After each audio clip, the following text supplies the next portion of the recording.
le live stream de l'événement Dissolution. Nous accueillons maintenant Gisèle Courtemanche, spécialiste parmi nous de la tontine. Alors Gisèle, s'il vous plaît, qu'est-ce que la tontine? Alors la tontine, c'est une clause d'accroissement au pacte tontinier. C'est une association de personnes qui mettent de l'argent en commun pour jouir d'une rente viagère reportable sur les survivants. Ok, mais comment ça marche? Alors c'est un système de placement qui permet à plusieurs épargnants de mettre en commun des fonds pendant généralement 10 à 25 ans en les confiant à un groupe mutualiste. Pourquoi la tontine est en forme hexagonale? Car la tontine est inspirée de la forme du design des châteaux d'eau des années 50 aux années 70 et que ces vaisseaux spatiaux étaient alors très en vogue.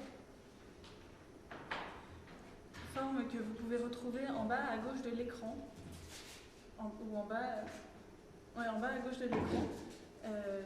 Donc la forme du château d'eau qui a été reprise pour la tontine.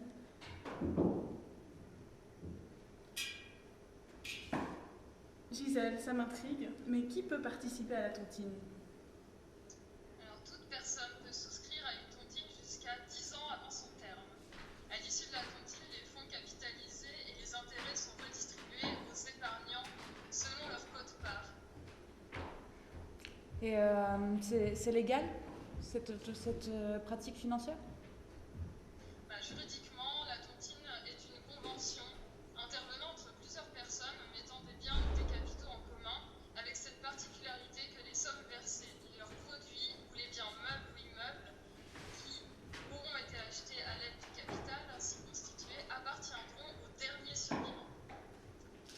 Pour plus de précision, à l'article 69 de la loi 80-50 du 18 janvier 1980, qui est la loi de finances pour l'exercice budgétaire de l'année 1980, a inséré un article 754-3 dans le Code général des impôts qui fait perdre à la tontine l'avantage majeur qu'elle présentait jusque-là. Cette disposition prévoit en effet que dorénavant, les biens recueillis en vertu redevables de l'impôt payés sur les donations.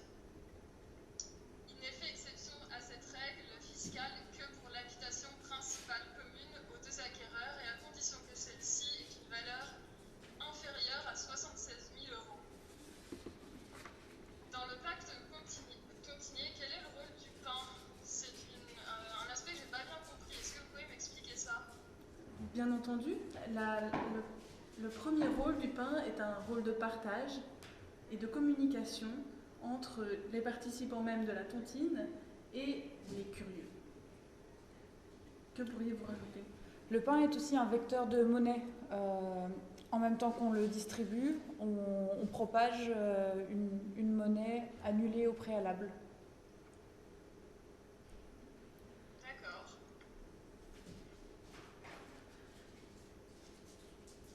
Et à quoi sert la tontine, par exemple?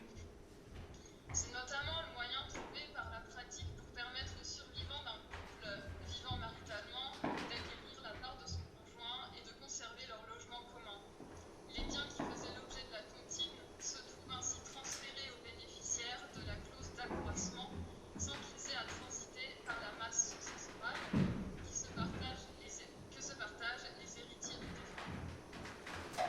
C'est un moyen d'outrepasser les règles de la succession. Et qu'est-ce qui se passe quand on mange le pain tontinier? À partir de combien de pain ingéré on commence à s'enrichir? Et d'ailleurs, est-ce qu'on s'enrichit vraiment avec ce pain? Le pain tontinier permet de spéculer sur la valeur des objets qui ont été annulés. Donc on pourrait penser qu'à la première bouchée, on est déjà enrichi et qu'il s'agit moins d'une quantité valable que d'une qualité d'échange. Et c'est aussi l'inclusion au système de la tontine. Accepter ce pain, nous faire rentrer dans le système et prendre en compte dans de nombreux aspects de sa vie la tontine. C'est une sorte d'engagement au sein de la communauté tontinière. C'est un enrichissement multiple en fait. Un enrichissement financier donc, mais aussi un enrichissement social. Et par rapport à ça, nous nous demandions qui a créé la tontine et pourquoi, dans quel but. Alors, le terme tontine prend son origine auprès de son créateur, Lorenzo Tonti. À l'époque, Louis XIV, roi de France, demande à Marazin de réapprovisionner les caisses de l'État. Le Premier ministre sollicite le banquier napolitain Lorenzo Tonti afin de trouver une nouvelle méthode pour financer les caisses publiques. Le banquier invente un emprunt qui réunit des épargnants pour recueillir et faire fructifier les cotisations des adhérents. C'est le début de l'histoire de la tontine. Après la défaite de Napoléon en Angleterre, la France doit verser un lourd tribut aux anglo-saxons. Ces indemnités de guerre se traduisent par des titres de rente qui pèsent lourd sur l'économie française. C'est alors que deux ingénieurs français, Eugène Riffaut et son acolyte Frédéric Riffaut, commandant de l'école polytechnique, trouvent un moyen de racheter ces titres de créance grâce à la tontine. Et donc sauvent l'économie française d'une certaine manière. Durant cette période, la tontine connaît un véritable essor. Tant et si bien qu'en 1844, sur ordonnance royale, les frères Riffaut créent le Conservateur de la tontine, qui existe encore aujourd'hui. Groupe vieux de près de 170 ans, le Conservateur, avec un C majuscule, a su s'adapter pour affronter toutes les crises et moderniser le produit pour rendre intéressant au cours des décennies d'existence. Mais en réalité, la tontine, c'est le pain fourré à la monnaie, c'est la structure hexagonale, c'est les deux, ou c'est aucun des deux. La tontine, ça pourrait plutôt être un ensemble, ça pourrait être tout simplement la structure hexagonale en fonctionnement avec le pain fourré à la monnaie à l'intérieur. C'est-à-dire une cuisine ambulante, une cuisine mobile, démontable. J'oserais même dire transescamotable. Très bien, merci. Merci d'avoir répondu à toutes mes questions. Je vous remercie pour cette interview fort intéressante. J'espère qu'on pourra se revoir. Si vous avez d'autres questions, vous pouvez me contacter. Merci beaucoup, à bientôt.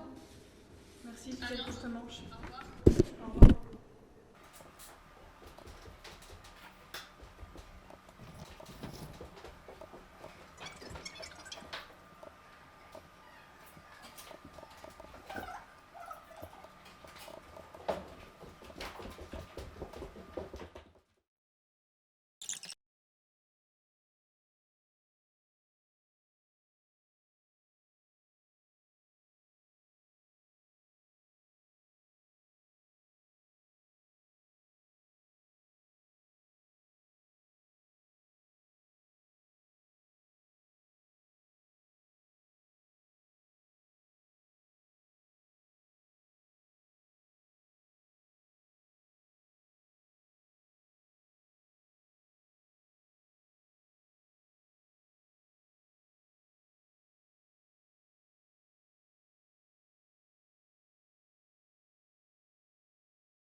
part du faux groupe, la défiscalisation.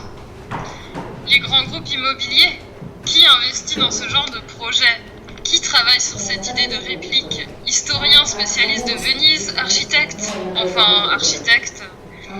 les plans sur l'agence immobilière, les photos de la maquette, des œufs, des interviews des agents immobiliers, les entretiens avec Rai Ming, Wang Jun-xiao, agents immobiliers, qui d'autre? Des artistes transescamotables, protagonistes transescamotables, la transescamotabilité. Ce que c'est ce concept. Pourquoi Fake Venise? C'est exactement ça. Le faux groupe de musique, un travail qui part des images d'un clip fictif à des bouts de musique expé, rassemblés sous le même nom fictif. Est-ce que le faux groupe pourrait s'intégrer dans un faux mouvement artistique qui serait la transescamotabilité? Définition même de fiction cube, expliquer le concept. Idée de générique de fin, où le vrai est démêlé du faux. Oui mais non, c'est vraiment très abscon. Se prendre la tête tout le long du film parce qu'on comprend que dalle et avoir une compréhension à rebours, pas accessible. Mettre ce générique au début, comme un discours introductif. Un texte qui défile comme dans le péplum, comme dans un péplum de Star Wars. Docu-fiction. Image du clip utilisée en transition. Générique. Petit 1, générique. Trouver un moyen élégant pour le jeu de vrai-faux et quand même prendre une forme cliché, pas loin de l'animation. Générique devient pièce vidéo. Et hop, ça devient le teaser. Présentation de la mouvance. Ça, c'était le 2. Et 3, glisser vers une définition de la transescamotabilité, entretien, qui définit cette mouvance. Vidéo, tuyau, vapeur d'eau. Dans ma tête, même catégorie que l'image de thermos couteau utilisée pour l'affiche, dans une idée de poupée russe à développer. Objets plastiques peuvent être à l'origine de concepts. Petit 4, groupe de musique. Dans cette mouvance, essaie d'enregistrer un EP plus un clip, mais ça marche pas. On glisse vers des images du clip. 6, on montre l'environnement de ce clip, la fausse Venise. À cet endroit, j'aimerais bien imbriquer une scène où la caméra recule, où on voit le setup du décor comme une intro voire vidéo Xavier. 7. Docu réel sur la fausse Venise. 8. On arrive aux questions de défiscalisation. Vous trouvez des informations par rapport à ça, avec des agents immobiliers? On leur fait répéter ce qu'ils m'ont dit quand Xiao me traduisait. Pourrait-on trouver les propriétaires des villas? 9. On rajoute des images touristiques perso. On parle du tourisme fait maison en Chine, de Thames Town, de la Tour Eiffel de Hangzhou. Encore clip. 10. On se pose des questions sur l'exotisme et le réel. Revirement de position. Loi interdit désormais la construction de bâtiments, copie de l'architecture occidentale. Préserver la culture chinoise. Lien vers un entretien avec Benjamin Tonnet sur France Culture, sur des notions d'exotisme, orientalisme, occidentalisme, orientalisme au carré, reconstruction cheap, question d'authenticité, aura. Non. Préservation due à une identité philosophique ou au régime, place du rite, du jeu, du comme si. Là, on peut insérer nos rêves, notamment celle de la biblio orientée. 11. Nous, les archéologues chercheuses plasticiennes, on raconte comment vont nos recherches, quelle discussion se fait là, manque de fun certain, à développer. 12. Pourquoi il n'existe plus ce groupe de musique? 13. Encore du clip. Pré-partie, générique teaser, objet vidéo. Partie 1, la mouvance. Partie 2, fausse Venise. Partie 3, la recherche. After party, conclusion clip. Le clip rythme. 2 types d'entretiens. Ceux qu'on retrouve et ceux qu'on crée, liste d'entretenus.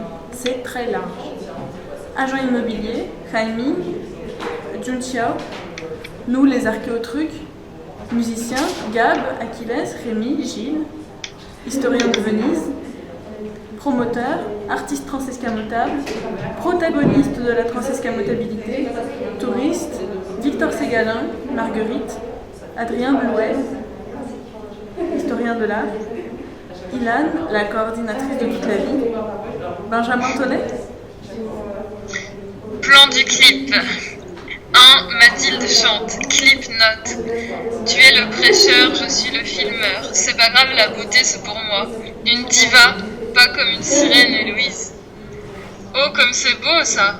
Des extraits du futur clip super léchés. Et TikTok. Instantanément, je me suis dit, oh ouais, bonne idée. Et je fais des allers-retours depuis. Est-ce que ce serait pas revenir au même que sur YouTube? Oui, mais TikTok, c'est vraiment essentiellement des trucs glam, donc ça colle dans l'idée du clip du court-métrage. Mais comme TikTok, c'est vraiment un max de commentaires challenge, rendez-vous Philippe Japou. Est-ce qu'on peut vraiment y créer notre chambre? Oui, mais du coup, on peut sûrement y créer un clip. Faire exister la fiction en amont. Ce qui marche, c'est aussi TikTok, c'est la tête des gens qui font le contenu. Enfin, qu'on les voit. L'interaction après. Mais tout ça peut aussi nous entraîner pour les live streams. En tout cas, oui, faisons exister le clip avant même de faire le teaser. Ce qui est logique si ensuite on en fait nous-mêmes de l'archéologie. Après réflexion, je ne sens plus TikTok. On n'est pas assez spécialiste et on risque de faire des redites. Autant se contenter de YouTube et d'Insta et le faire bien. On ne peut pas se mettre à courir dans tous les couloirs pour trouver notre chambre.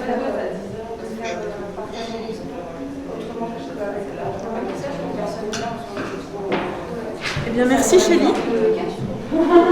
Eh bien, je vous en prie. À demain. À demain. Bonne nuit.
C'est très sympa votre système de...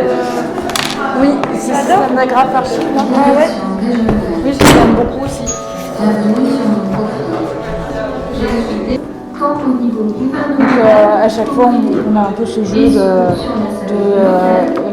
le contenu que nous propose et le contenu qui est déjà présent sur les feuilles qui sont recyclées en fait. Vous voyez, par exemple, ça c'est du contenu qu'on propose et ici on a un contenu qui est là de manière assez aléatoire, qui n'est pas de là systématiquement. Donc c'est un travail de recherche autour de l'usage. Et le contenu qui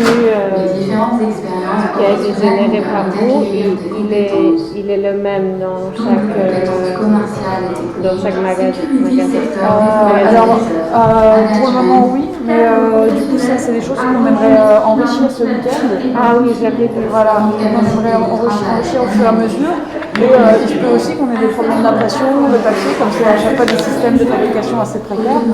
Et tout simplement qu'on se retrouve avec des éditions où il y a un peu moins de contenu, un peu plus, où les choses soient décalées.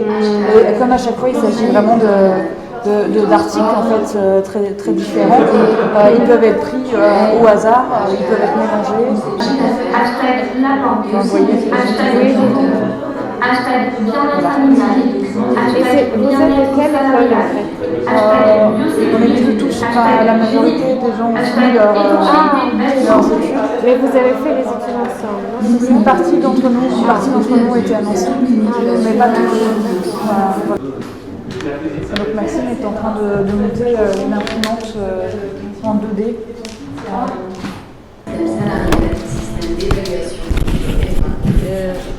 Donc c'est à la main, enfin, c'est à la main, il y a ce qui est imprimé, c'est là, c'est ça? Ah oui, c'est ça. Bah, en fait, je vais pouvoir mettre une sorte de petit stylo. Ça va pas rentrer, mais bon, mettons, on va dire quelque chose comme ça, une sorte de stylo. Puis là, je vais avoir un petit moteur qui va faire appuyer.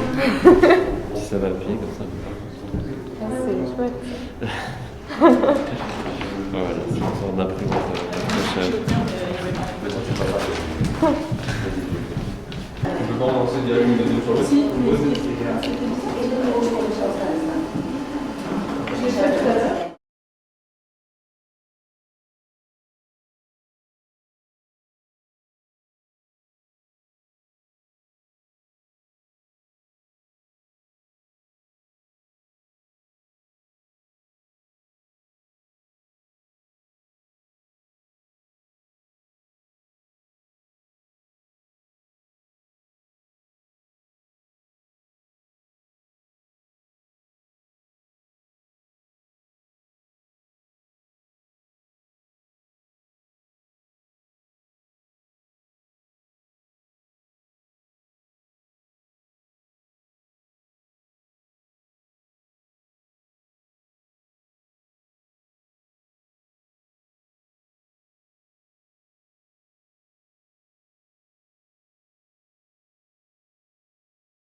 Directeur des ressources humaines.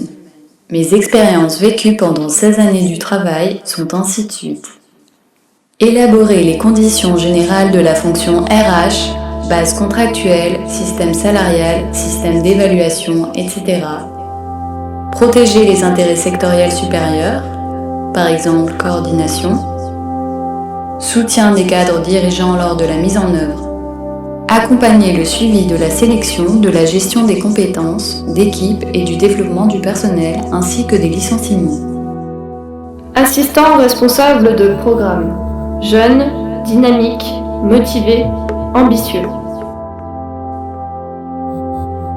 Je suis ravie d'apporter mes expériences en business développement et création d'activités, partenariat B2B, réseau de distribution B2C, franchise, full digital, expérience client en mode multicanal, en ressources humaines et dynamique d'équipe, en direction d'entreprise sur les dimensions de pilotage des fonctions centrales, dans les secteurs des services aux entreprises et des services financiers, banque, assurance, expertise comptable, courtage, juridique.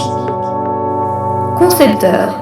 Gestionnaire administrateur cumulant plus de 30 ans d'expérience dans le secteur de l'art dégustatif et de l'événementiel. Ayant connu la réussite en créant et produisant des événements de grande envergure, tant au niveau gouvernemental qu'au privé, et ce, sur la scène locale, nationale et internationale. Direction régionale. Bienvenue sur mon profil. J'ai su développer au cours de ces années une vision holistique des TLS et des méthodes de communication qui me permettent de m'adresser au personnel technique et au personnel de direction dans un langage qui leur est familier. Diplômée, mes différentes expériences professionnelles m'ont permis d'acquérir des compétences. Double compétences commerciales et techniques, Security Sector Reform Advisor, Management, Cadre professionnel arborant l'esprit d'un motivateur et d'un conciliateur. grande capacité de travail et d'analyse, bon relationnel, Axé sur la performance, la satisfaction du client autonomie, empathie, diplomatie. et le rendement. Bonne connaissance du tissu régional dans les secteurs. Conseil éditorial. Du transport. Mutualité. Mutuelle. Conception-rédaction. Je conçois et rédige des textes originaux à forte valeur ajoutée. Bâtiment. Industrie. Négoce de matériaux. Secteur pharmaceutique. Suivi de production. Agroalimentaire. Coopératif agricole, traçabilité animale, céréales. Un outil numérique, une équipe de proximité, de l'expertise, de la formation. Transcrire en informatique toutes les erreurs constatées sur le terrain depuis 30 ans. J'ai également coordonné le développement d'applications. L'application numérique est une mise en forme en ordre chronologique par ordre de criticité. Gérer, participer. Bon, bonjour à toutes et à tous. À tous. Aujourd'hui, nous allons traduire des extraits de Toward the Lexicon of Usership de Stephen Wright ensemble avec Bota et Marianne, qui vont travailler du coup sur la notion de lexique et particulièrement la partie Modes of Usership. Mais peut-être d'abord, est-ce qu'on peut dire qu'est-ce que c'est déjà comme livre peut-être? Tout à fait. Ouais. Alors toi, tu l'as lu en entier, ce qui n'est pas mon cas, je l'avoue très très honnêtement. Donc peut-être que tu pourrais en parler mieux que moi. Oui, en fait, j'ai lu, comme nous on a reçu ce livre en PDF, en anglais, et donc moi je traduis avec juste Google Traduction en russe. Donc tout ce que j'ai compris, c'est la traduction qui vient de Google Traduction, mais bon, après, voilà, c'est un livre qui parle un petit peu de ce qui s'est passé et comment on voit l'art et comment on peut avoir une approche de l'art en tant que between. Déjà en tant qu'artiste et aussi vis-à-vis du public. Donc qu'est-ce que l'art, comment il doit fonctionner et quelles sont les choses à revoir et à appliquer en tant qu'artiste, comment on doit travailler, entre guillemets, voilà, quelque chose comme ça. Donc ici, il s'agit donc de donner carrément une liste des mots qui sont maintenant donc en train de, on va dire en vogue, tu vois, ou comment dire, concept. C'est plutôt des propositions, peut-être. Voilà, plutôt propositions, voilà, que lui, il voit genre voilà les choses qui émergent et d'autres qui tombent au contraire en désuétude, voilà. Et donc après quelques conseils qu'il faut appliquer vraiment. Donc ça c'est mode of usership. C'est ça, ou plutôt des propositions de manière de fonctionner. Voilà, c'est ça. Dont on peut s'inspirer et qui viennent pas uniquement du monde de l'art, puisque voilà, tout l'ensemble de l'étude est très très transversal et cherche vraiment à mettre en lumière la manière dont l'art peut interpénétrer d'autres champs. Dans la connaissance, en fait, du coup, ce serait la connaissance de ce qui est au sud. La manière dont j'interprète, c'est plutôt comme le fait de détourner, de se débrouiller. Toujours se débrouiller. Mais peut-être c'était autre chose. Non, je suis pas tout à fait sûre. Si, moi je pense que oui. Donc trop souvent, nous avons tendance à prêter attention à ce que fait l'art quand il arrive sur le nouveau territoire qu'il investit, plutôt que de penser à ce qu'il advient du lieu laissé par l'art. Mais vraiment, c'est pour ça que j'ai mis trop de temps à lire Stephen Wright, parce qu'à chaque phrase, je m'arrête. All too often, we tend to devote attention, oui c'est ça, to what art does when it gets to whatever new territory it invests. Peut-être que là, il y a un truc à modifier, genre parce qu'ils disent « whatever new territory it invests », et cette espèce de « whatever », genre peu importe lequel, c'est perdu. Nous avons tendance à prêter attention à ce que fait l'art quand il arrive sur un nouvel territoire, qu'il investit plutôt que de penser à ce que advient du lieu laissé par là. Je peux voir ça en russe, s'il te plaît ? Vas-y. Et toi, tu es... Attends, j'ai enlevé un mot, et moi j'aurais tendance à dire sur tout nouveau territoire qu'il investit, parce que ça remet en avant cette notion de whatever, peu importe le territoire où il arrive. En fait, il faut peut-être aller juste à Google Traduction là où tu étais, et je change juste la langue. C'est là, ouais. Est-ce que l'art ne laisse pas une sorte de vide invisible ?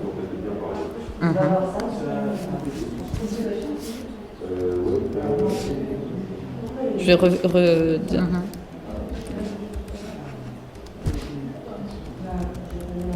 Est-ce que l'art n'ouvre pas une sorte de vide invisible à travers son absence? Son absence souvent visible.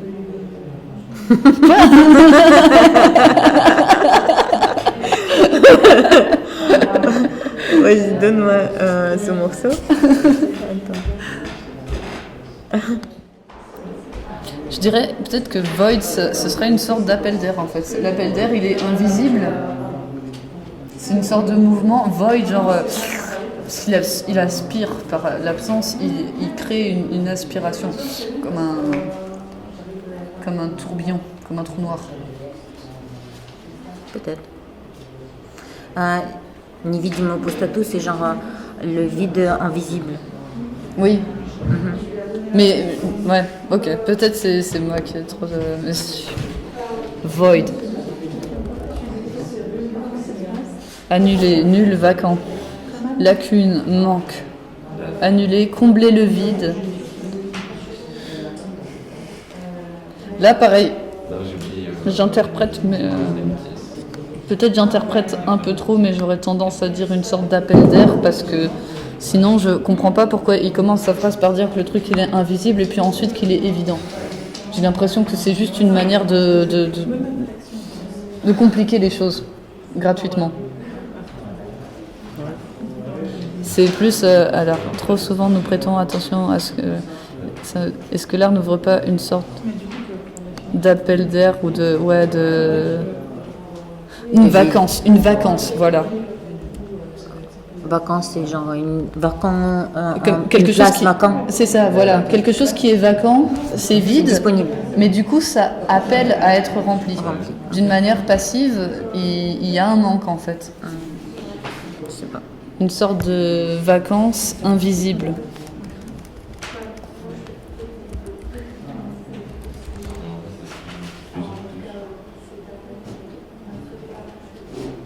À travers son absence souvent visible.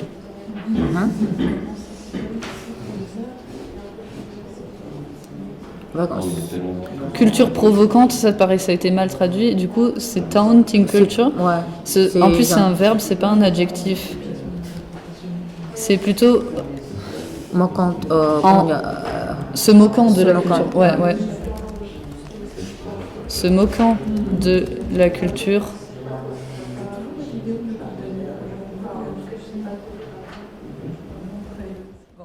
Du coup, moi je trouverais ça génial s'il y avait ce truc-là qui pouvait circuler peut-être en plus. En France. Mais ça existe en français, hein. Ouais, mais pas seulement traduit, mais avec des exemples concrets. Moi, je trouve que c'était vraiment le truc qui m'a beaucoup manqué et qui me freine beaucoup dans la lecture de ce truc-là que j'ai toujours pas fini, c'est que je trouve que ça manque beaucoup d'exemples.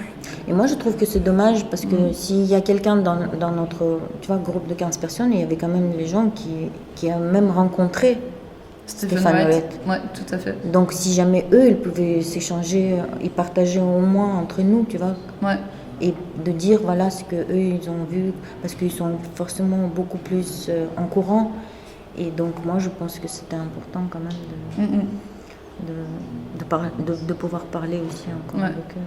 Parce que il y a le côté abstrait du lexique qui est très intéressant en soi, certes, mais ensuite il y a aussi le côté social, géographique, associatif qui peut aller avec et où ça regorgerait aussi d'une autre source qui vient compléter ça finalement. Bon, voilà, du coup, on va peut-être passer au live avec Marine Calamet. Héloïse, je sais pas si tu sais comment lancer. Marine Calamet, c'est Chélie et Chélie. Excusez-moi, donc Marine Calamet ne sera pas présente, mais Chélie, par contre, pourra participer à ce live stream. Chélie, c'est la prochaine intervenante du live stream. Ouais, Chélie Conus. Voilà. Au revoir, merci beaucoup. Merci beaucoup. Tiens, je te laisse reprendre la main sur le live stream. Ouais.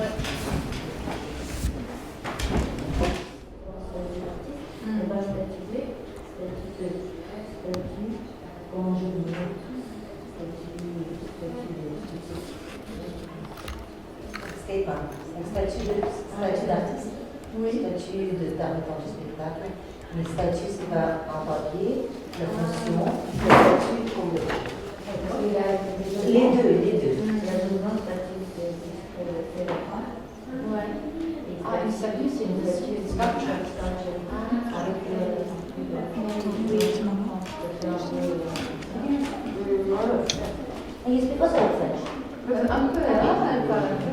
Bonjour, vous m'entendez? Tout à fait.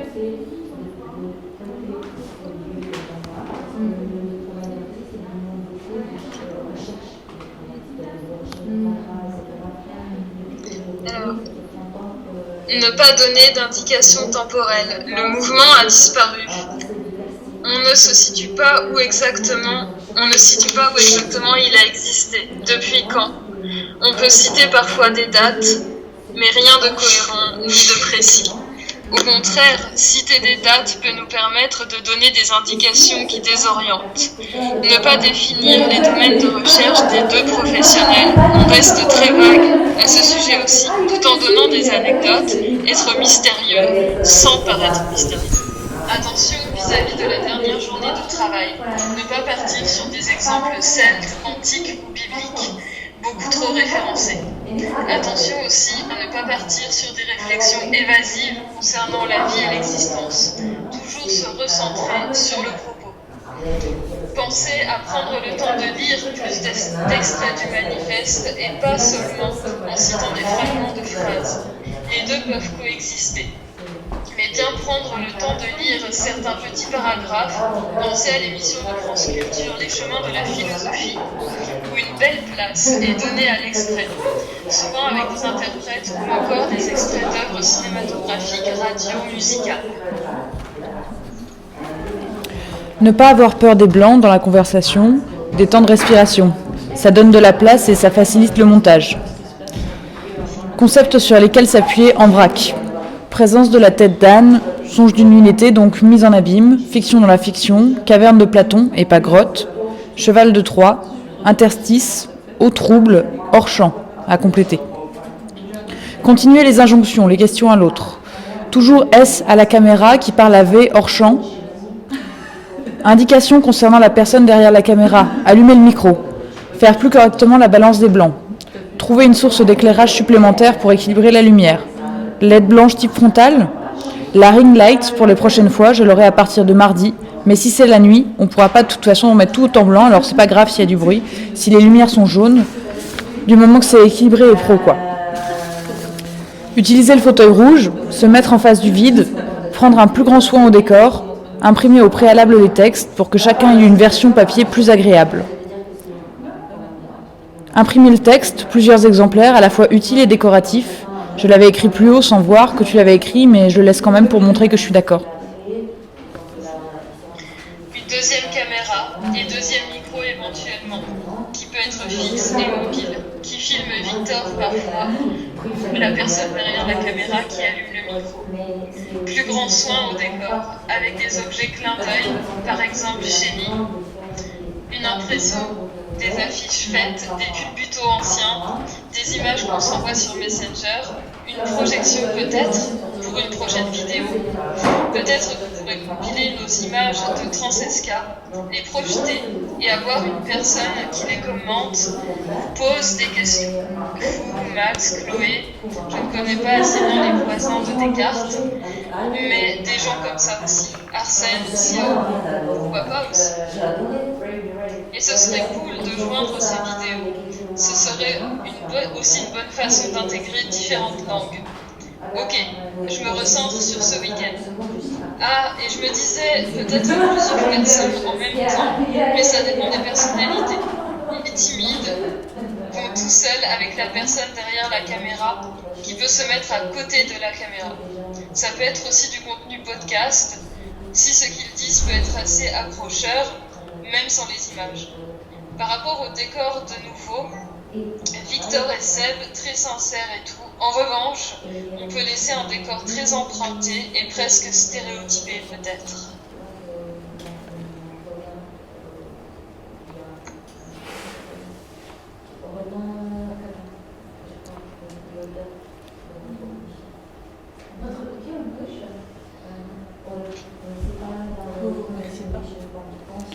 Eh bien, je vous remercie pour ces indications précieuses et bonne soirée.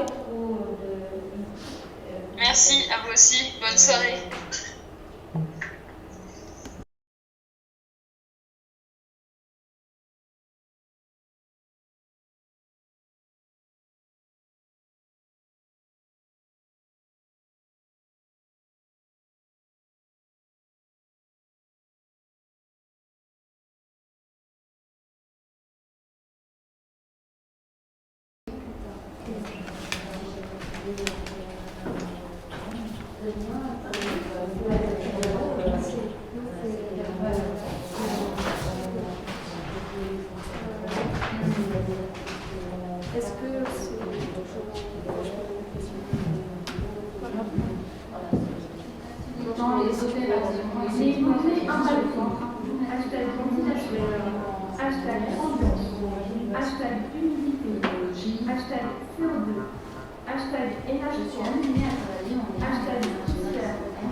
informations sont partagées sur les applications là-dessus.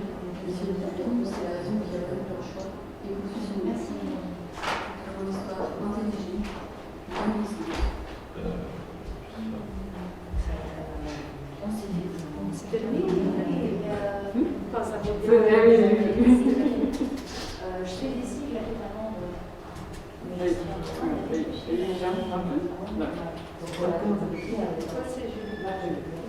Et j'ai fait ça avec une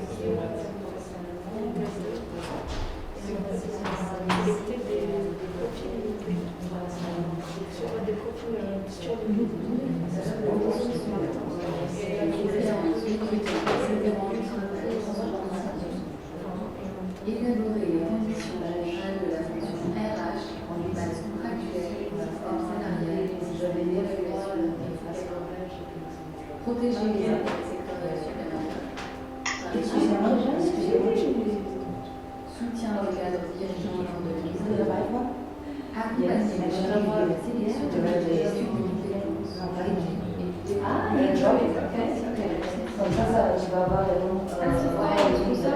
c'est mieux qualité. Je suis ok.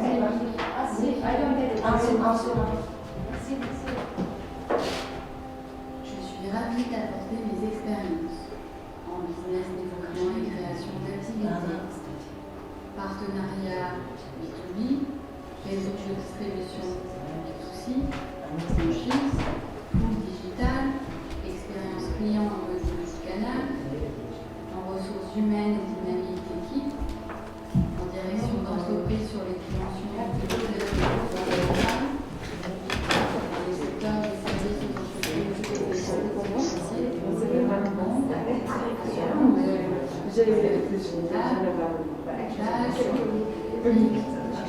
J'aime beaucoup les évaluations. Gestionnaire, administrateur, 30 ans d'expérience dans le secteur de l'art éducatif et de l'art. Ayant connu la C'est parfait. et sur le local, national et international.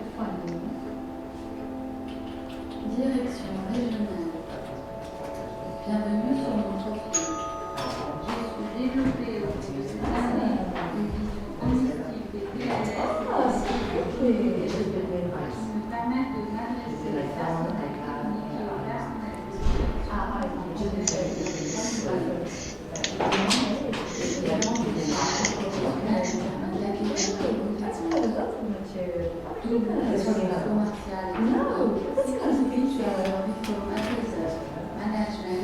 cadre professionnel, arrosant l'équipe d'enregistrateur et de conciliateur. Axé sur la performance, la satisfaction du client, autonomie, empathie, bonne connaissance du système régional dans les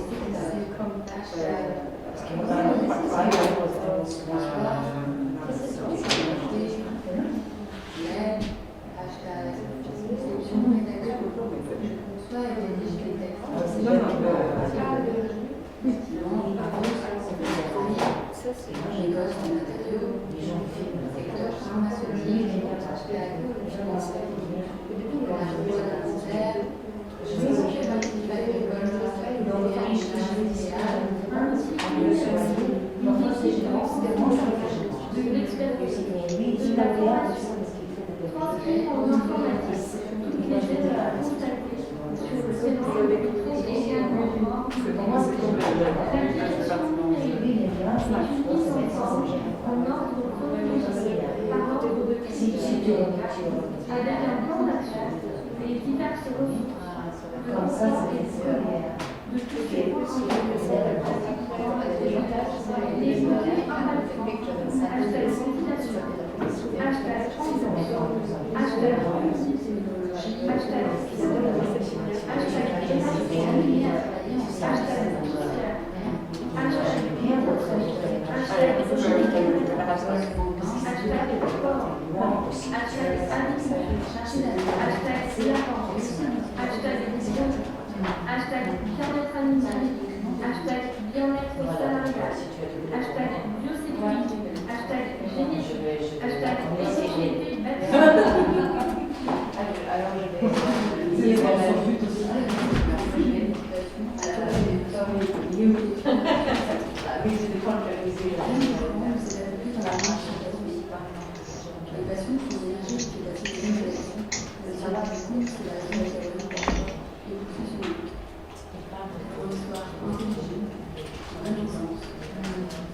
J'étais inspirée par Véronique Doidon. Oui, oui, et je trouve que c'est vraiment tellement fort. Il y a des éditions qui sont en train de faire. C'est un travail de lien avec les deux projets qui sont là. Je souhaitais tous contribuer